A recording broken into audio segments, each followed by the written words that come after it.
let's just finish off on Hardik, the batsman. Yeah. Because we've seen him over the last year or so play a role as a specialist batsman in a sense when he wasn't bowling at all.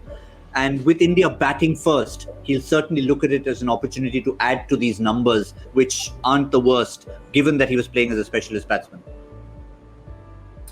And I'd love to see him come good as a batsman because he's showing a little fluctuation in form. He was fantastic in Australia.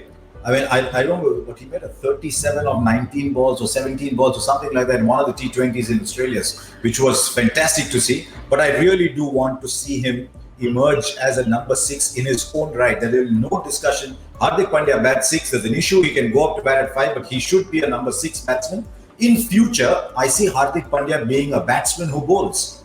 So if that is the case, then he has to start scoring and winning you matches from number 6. If anything, today he's batting at 7 with Nitish Rana in the side. I don't know if that will change and they assign different roles, but I definitely want to see Hardik Pandya as a number 6 bona fide number 6 batsman, winning you ODI games and T20 games on his own, and then the bowling being the add-on. Zahir, where would you like to, I mean, on a day when Hardik Pandya would walk up to you and say, listen, I'm not bowling in this game, or he's not going to be bowling in this game, where would you ideally like to slot him as an impact player?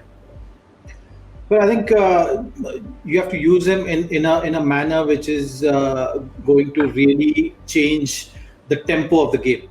So in a ODI format, you can actually use him as someone who is going to be floating, and from 4, 5, 6 at any stage you can. If suppose you've got a great start, then there's always that temptation of upping the ante, and really consolidating on that.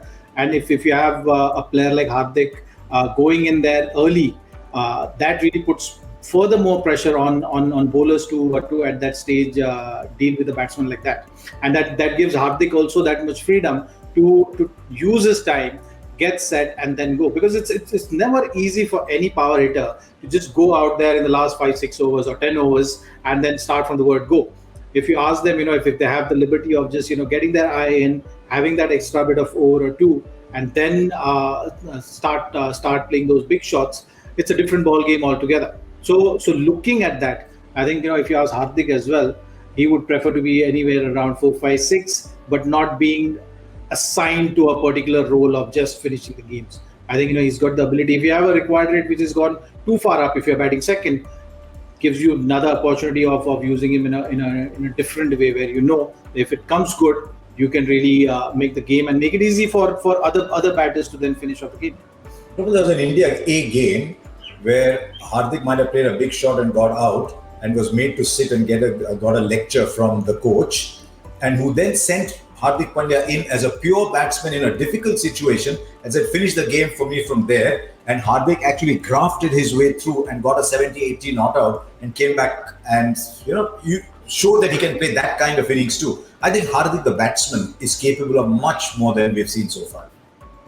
Australia tour was actually the example of what exactly and what kind of role he can actually play.